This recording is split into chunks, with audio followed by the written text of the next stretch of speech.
కేశవచంద్ర రమావత్. కేసీఆర్ ఎలా అనిపించింది సినిమా మీకు? అంటే ఇంతకన్నా అవినీతి ఇంకెక్కడ జరగదని నేను అనుకుంటా. అదేంటి సినిమా చూసి అవినీతి జరగదు? ఎందుకంటే ఒక చిన్న షార్ట్ ఫిలింని 2 ప్రైవేట్ సాంగ్స్ని ఒక మూవీగా చేసి చాలా నార్మల్ కెమెరాస్తో షూట్ చేసి ప్రజలు ఇంత అంటే వినోదం పేరు పైన ఇంత పిచ్చోళ్ళని చేస్తారు అని, నిజంగా సినిమా అంటే కల్పితము అంటే నిజంగా ఈ రామావత్ సినిమాని చూసినాకనే అనిపించింది.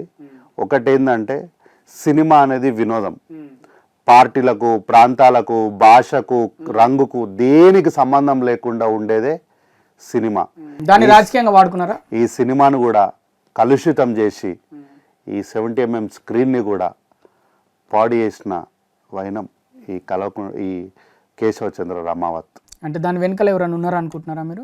100% కల్వకుంట్ల చంద్రశేఖరరావు అని టీం ఉందండి. ఎందుకంటే నేను ఈ కేశవచంద్ర రమావత్ సినిమాకి కేవలం అంటే మా ఇంట్లో వాళ్ళు అడిగితే తీసుకెళ్ళినా, నేను ఎక్స్పెక్ట్ చేయలేదు మూవీ ఇంత ఘోరంగా ఉంటుంది అని.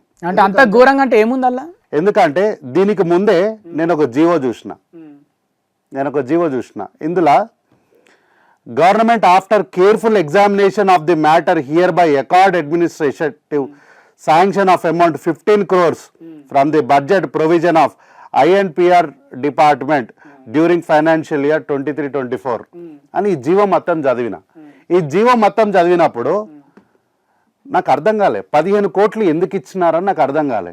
సినిమా చూసినాక అర్థమైంది నాకు. 15 కోట్లు దేనికి ఇచ్చారు?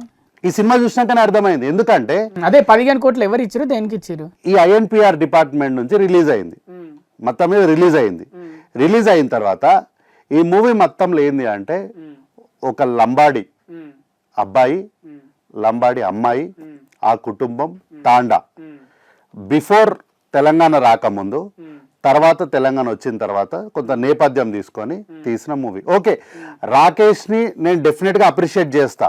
ఎందుకంటే ఈ ఫిలిం ఇండస్ట్రీలో ఇది నిజం అబద్ధమో నాకు తెలియదు, కానీ ఇండస్ట్రీలో మ్యాక్సిమం అందరు ఏమంటారు అంటే ఈ మేజర్గా ఈ కమ్మ వాళ్ళు, కాపులు, వీళ్ళకి ఎక్కువ అవకాశాలు ఉంటాయి, డామినేషన్ ఉంటుంది. ఇక కాదంటే రెడ్లకు కొంత అవకాశం ఉంటుంది, కానీ ఈ కింది స్థాయి బీసీలకు కానీ, ఎస్సీలకు కానీ, ఎస్టీలకు కానీ అవకాశాలు ఉండవు, అంత ఈజీగా పైకి రాము అని ఒక అపాధి ఉంది వాళ్ళ పైన. నిజం అబద్ధమో నాకు తెలియదు, ఎందుకంటే సినిమాల గురించి నాకు ఎక్కువ తెలియదు. కానీ ఒక లంబాడి తెగ నుంచి వచ్చినటువంటి రాకేష్ 70mm పైన స్క్రీన్ పైన తనని తాను ప్రజెంట్ చేసుకోవడాన్ని, తన టాలెంట్ నేను అప్రిషియేట్ చేస్తా. అయితే కథాంశంలో లంబాడి తాండకు సంబంధించినటువంటి జీవన వైవిధ్యాన్ని చూపించే ప్రయత్నం చేయడంలో ఓకే సంతోషమే. అయితే తెలంగాణ రాష్ట్రము కన్నా ముందు పరిస్థితులు బాగోలేనందుకే కదా పోరాటం జరిగింది,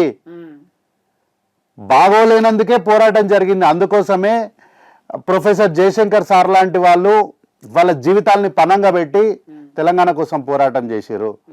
కానీ అది మర్చిపోయి ఈ పిల్లోడు మొత్తము కేసీఆరే చేసిండు అని సినిమా మొత్తాన్ని గులాబీ రంగుమయం చేసి ఓన్లీ ఒక వీడియో 2 నిమిషాల నిడివి గల వీడియో కోసము సినిమా మొత్తాన్ని చేతులారా పాడు చేసుకున్నాడు. కాబట్టి ఈ కేశవ రమావత్ ఈ సినిమా చూసినప్పుడు ఒక విషయం చెప్తా మీకు. ఈ అబ్బాయి 5 రూపాయలు తీసుకొని వస్తాడు, ఎవరు చాయ్ ఇవ్వరు. ఈ 5 రూపాయల భోజనం పక్కన చూసి వెళ్ళి మా కేసీఆర్ అన్నం పెడుతుండు. ఇంతకన్నా నీచం, ఇంతకన్నా అబద్ధం ఏది ఉండదు. ఎందుకు అంటే భోజనం 5 రూపాయల భోజనము కేసీఆర్ది కాదు. ఎవరు పెట్టిరు మరి 5 రూపాయల భోజనం? ఆ 5 రూపాయల భోజనం స్టాల్ దగ్గరికి వెళ్ళి, నేను చెప్పేది ఏం లేదు, ఎప్పుడైనా మీ కెమెరాని తీసుకొని వెళ్ళండి, నేను కూడా రాను, మీరే సొంతంగా మీ కెమెరాని తీసుకొని వెళ్ళి ఒక్కసారి చూడండి. టాప్ లో ఇంప్లిమెంటెడ్ బై హరే రామ్ హరే కృష్ణ అని ఉంటది. డబ్బులు హరే రామ్ హరే కృష్ణ వాళ్ళయి, బియ్యం హరే రామ్ హరే కృష్ణ వాళ్ళయి, పప్పు, ట్రాన్స్పోర్ట్, స్టాఫ్, ఇస్తరాకులు, తాగే గ్లాసులు, పాడేసిన వాటిని ఎత్తింది కూడా మళ్ళా హరే రామ్ హరే కృష్ణ వాళ్ళే. దీనికి కేసీఆర్ గారికి ఏం సంబంధం లేదు. 5 రూపాయల భోజనానికి 5 రూపాయల భోజనం స్టాల్ పెట్టడానికి వాళ్ళు జాగా మాత్రమే ఇచ్చిండ్రు. అంతకుమించి వీళ్ళ పాత్ర ఏం లేదు అందులో. మరి ఇప్పుడు గవర్నమెంట్ కూడా హరిరామ హరికృష్ణ ట్రస్ట్ 100% హరే రామ్ హరే కృష్ణ వాళ్ళే ఈ 5 రూపీస్ భోజనం అనే ఇనిషియేటివ్ తీసుకున్నారు. అది వాళ్ళ సామాజిక బాధ్యతతోని పేదల కడుపు నింపడానికి వాళ్ళు తీసుకున్నటువంటి ఒక మంచి కార్యక్రమం. దానికి రాజకీయాలని పులిమి ఈ అంటే వాళ్ళు చేయనటువంటి చంద్రశేఖరరావు, కల్వకుంట్ల తారక రామారావు గారికి సంబంధం లేనటువంటి కార్యక్రమాలు, బయట నుంచి ప్రైవేట్ వ్యక్తులు చేసినటువంటి అభివృద్ధిని వాళ్ళ ఖాతాలో వేసుకోవడానికి ఇట్లా రాకేష్ లాంటి అమాయకుల్ని వాడుకోవడం సమంజసం కాదు. ఎందుకంటే ఇప్పుడు ఇక్కడ ఈ రాకేష్ ఇక్కడ కీలుబొమ్మగా మారిపోయిందా ఈ విషయంలో? అంతే. అంటే రాకేష్కి ఇంత రాజకీయం తెలుసని నేనైతే అనుకుంటలేను. ఆ పిల్లోడు అమాయకుడనే నేను అనుకుంటున్నా. ఎందుకంటే ఆ పిల్లోడు మొత్తం ఒక సాంగ్ చూసుకొని దాంట్లో హైదరాబాద్ని, సెక్రటేరియట్ని, ఆ సాంగ్లో ఓన్లీ సెక్రటేరియట్ని 27 షాట్స్ వేసిండు. సాంగ్ మొత్తంలో అటు తిప్పి ఇటు తిప్పి అక్కడ ఇక్కడ మొత్తం 27 టైమ్స్ సెక్రటేరియట్ మాత్రమే చూపించిండు. అంటే కొంత హైటెక్ సిటీ ప్రాంతంలో చూపించిన, ఇక్కడ డల్లాస్ ఉందండి నాలెడ్జ్ సెంటర్ అని. ఇప్పుడు హైటెక్ సిటీలో కట్టిన ఏ బిల్డింగ్ కూడా ప్రభుత్వ బిల్డింగ్ కాదు కదా, అవును ప్రైవేట్ బిల్డింగ్లు. వాడు 40 అంతస్తులు వేసుకున్నా 140 అంతస్తులు, అవి కూడా ప్రభుత్వ బిల్డింగ్ లాగా చూపించారా? అది కూడా ప్రభుత్వం చేసిన అభివృద్ధి లాగా చూయించి, ఇక మహానగరం అంటే మొత్తం కల్వకుంట్ల రామారావే చేసినాడు అన్నట్లు అది చూపించడం అనేది ఇంతకన్నా అంటే ఒక వ్యక్తుల్ని అంటే చిన్న స్థాయి ఆ అబ్బాయిది జబర్దస్త్లో ఆర్టిస్ట్గా అంచెలంచెలు ఎదుర్కొంటూ వచ్చినటువంటి రాకేష్ని ఇంత బలిపశు చేయాల్సిన అవసరము తారక రామారావుకి లేకునిండే. కానీ నిజంగా తారక రామారావు కాదైనా డ్రామారావు అని ఒప్పుకోవడానికి ఇంత చిన్న వాళ్ళను కూడా బలి చేసుకోవడం ఆయన భవిష్యత్తుకి మంచిది కాదు అది.